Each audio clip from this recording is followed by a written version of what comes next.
Mazia, Amandine Chéniaud et Akram Benalal.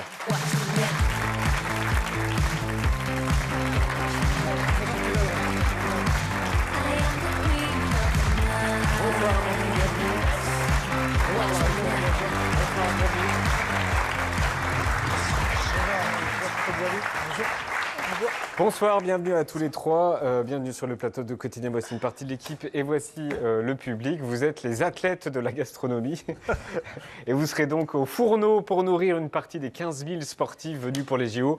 Un Marseillais, deux Parisiens, Alexandre Mazia du restaurant triplement étoilé AM à Marseille, Amandine Chéniaud du restaurant Pouliche à Paris dans le 10e arrondissement et Akram Benalal du restaurant étoilé Akram qui porte votre prénom dans le 8e à Paris.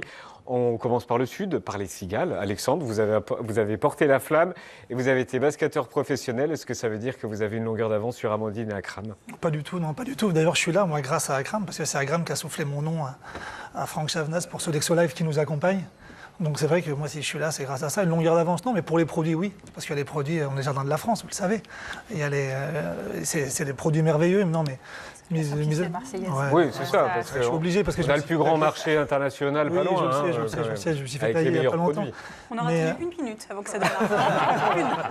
C'est à cause de Pablo, ça. Donc non, j'ai pas de longueur d'avance, non. C'est pas de longueur d'avance, pas au contraire, mais ça a été un plaisir de travailler ensemble. Alors, qu'on soit clair, vous n'allez pas cuisiner pour les 15 000, pour tout le monde. Vous allez faire un roulement pour servir 600 repas par jour sur les 10 000 servis quotidiennement. Est-ce que tous les athlètes vont pouvoir profiter de ce que vous allez leur faire? Amandine. Oui, c'est l'idée. Effectivement, chaque jour, il va y avoir un de nous trois qui va être... Tous les jours? Chaque jour. Il y a un planning. Vous connaissez vos jours? Oui, D'accord. tout est calé déjà. C'est bien noté dans les agendas. Et, Ce sera au village? Ouais, complètement. Il y a un petit corner, normalement, la scène chef, et on va être là à cuisiner devant les athlètes, à pouvoir interagir avec eux, raconter un peu pourquoi on est là, nos Et si les 15 000 veulent manger ce que vous leur faites, il faut qu'ils s'inscrivent ou il faut qu'ils aient des médailles? Faut qu'ils aient quoi?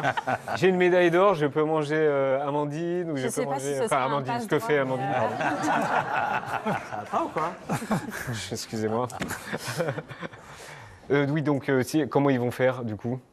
Ça, sincèrement, c'est un détail que j'ai pas. Non, mais ça sera organisé d'une manière où en D'accord. fait, il y aura des plats qui seront... Ils savent que c'est des plats exclusifs qui seront servis par 3 chefs. Donc le but, c'est qu'effectivement, il y a le village olympique où il y aura toute une variation de plats qui seront servis pour tous les athlètes. Et puis, il y aura bien évidemment la partie où on offre notre service pour dire voilà, ce qu'on fait au restaurant, on est là et on serait heureux de partager ce moment avec vous. Voilà, donc, Est-ce qu'on peut voir le cahier des charges? Parce que je crois qu'il est un peu long comme le bras. Est-ce que je me trompe? Allez-y, pas de cru. Donc c'est ça? C'est ça. pas de cru. Pas de friture. Friture, oui, tout à fait. 80% français, 25% de produits à moins de 250 bornes. Exactement. Et pas de plastique. Quoi d'autre? Il y a aussi le jetable, parce les qu'on jetables, ils ont- jetables. Toutes les assiettes après qui ont été achetées, ils vont être redistribuées derrière. Donc il y a une vraie volonté d'un écosystème pour justement, c'est important de le dire. C'est ce qu'on fait d'ailleurs dans nos restaurants. Et là, de le faire à grande échelle, c'est bien de le partager justement de cette manière-là. Et c'est des grosses portions ou c'est en mode gastronomie? C'est 100 quoi grammes. En demi-plat. 100 grammes. Mais on ne gagne pas une médaille avec 100 Non, grammes. pas du tout, non, mais c'est surtout aussi de montrer un visage de la gastronomie et c'est aussi de montrer aussi une écriture culinaire totalement différente. Je pense que c'est super, mais 100 grammes, justement, ça n'a pas d'impact sur la performance ni la récupération. Donc ils peuvent venir déguster, si j'ose dire, sans aucun problème, en toute quiétude. Même de la sauce, du beurre, tout ça. Il n'y a pas de sauce, il n'y a pas de beurre. Il n'y a pas de sauce, il n'y a pas de beurre. Ah oui, non. On va voir vos plats. Ah oui, c'est vous. Moi, je Parce pense que que chez Amandine, on a vu les. On va voir 2 ou 3 plats. Il y a un peu de beurre. On va voir les visuels. Alors, quinoa, dorade et chou-fleur, c'est pour vous, Akram. Ça, c'est ce que vous allez leur faire. Ça, c'est le muesli de quinoa. Là, il y a la dorade qui a été faite dans... Ça, c'est un de mes restaurants qui s'appelle le Shirvan, qui est une cuisine de voyage. Et le chou-fleur qui est à la fleur d'oranger avec une sauce tahini et amande. Voilà, donc Ça, c'est pas trop gras, ça? Non, pas du ça tout. va. Non. Merlu et pois chiches, c'est pour vous, Alexandre. Tout à fait. Ça, il y a quoi? Merlu, donc, non, Le merlu, là, en fait, c'est une technique de cuisson qui est juste la position de cuisson, d'abord vapeur et après fini au four, qui est brûlée légèrement au chalumeau avec du saté. Et en fait, vous avez un bouillon de légumes réduit 3 fois, pour avoir évidemment toutes les saveurs gustatives et avoir une texture assez graduelle. Et enfin, le pois chiche, il est monté à l'eau de verveine. Donc, on garde ce côté un peu lisse, un côté un petit peu satiné.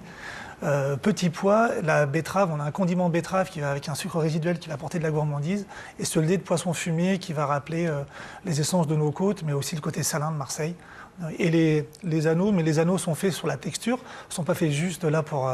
C'est pas une friture, ça? Non, c'est pas une friture, non, c'est passé au four, donc c'est un pain aux céréales qui est passé au four justement par rapport à cette texture et toute une structure au niveau du plat. Et Amandine, alors vous, c'est le croissant. Mais quel genre... Ouais. Alors c'est là, et je pense qu'il y a du beurre. Quel genre de croissant? Il y a du beurre, effectivement, mais je me suis dit, pour des athlètes qui viennent de l'autre bout de la planète, quoi de plus symbolique qu'un croissant? Donc c'est un croissant qui est garni, évidemment, avec un œuf poché, quelques copeaux d'artichaut, une purée d'artichaut, un petit peu de fromage et un petit peu de truffe aussi. Vraiment pour les faire perdre, au fait, vraiment les athlètes étrangers. Mais c'est important le plaisir, il faut du plaisir dans la gastronomie. Mais tu sais, Pablo, tu sais que moi j'ai pu travailler avec des nutritionnistes, des médecins du sport, mais aussi des préparateurs mentaux. Le plaisir est important. Alors je pense que c'est pas Amandine qui va imputer tout ça. C'est vraiment léger et avec toutes les propositions qu'il va y avoir sur le village, ça restera minime, je pense. On restera dans le cahier des charges. Est-ce qu'il y a des points communs entre les athlètes et les chefs, entre le sport de haut niveau et la haute gastronomie? Akram? Moi, je pense que oui. Alors, il y a le chef, il y a l'entrepreneuriat, il y a le leadership, il y a celui qui va justement être un leader d'une équipe et de la gagne, quoi, de dire voilà, on va tous ensemble et on va essayer de réussir, on va réussir, on a ce projet et on y va. Donc, il y a un travail collectif, c'est comme le basket d'ailleurs, et comme les sports un peu, voilà, Vous dites ça parce que le basket, vous connaissez? Un petit peu. Un petit peu. J'ai eu la chance de jouer jusqu'en National 1 et c'est vrai que l'idée de fédérer, de partager, mais c'est aussi, je pense que comme vous disiez, comme on pense, de gérer une équipe, c'est aussi d'apprendre, mais aussi de transmettre. Je pense que des valeurs, c'est aussi la tolérance, c'est aussi la bienveillance, c'est de mettre des personnes aux beaux endroits, au bon moment, pour qu'ils puissent donner le meilleur, de donner des structures pour qu'ils puissent garder le plaisir, je dirais. Et puis enfin, il y a la passion évidemment, au-delà de la précision, de l'engagement, mais c'est la passion qui fait que justement, on a toujours envie d'aller plus loin, il faut être curieux. Et puis une équipe, ça se construit. C'est pas forcément le meilleur élément, mais je dirais c'est d'abord l'équipe plutôt que l'individu. Ça a toujours comme ça fonctionné comme ça chez moi et ça continue encore. Bon, en tout cas, on vous souhaite de bons JO et de bien les nourrir, nos athlètes. Surtout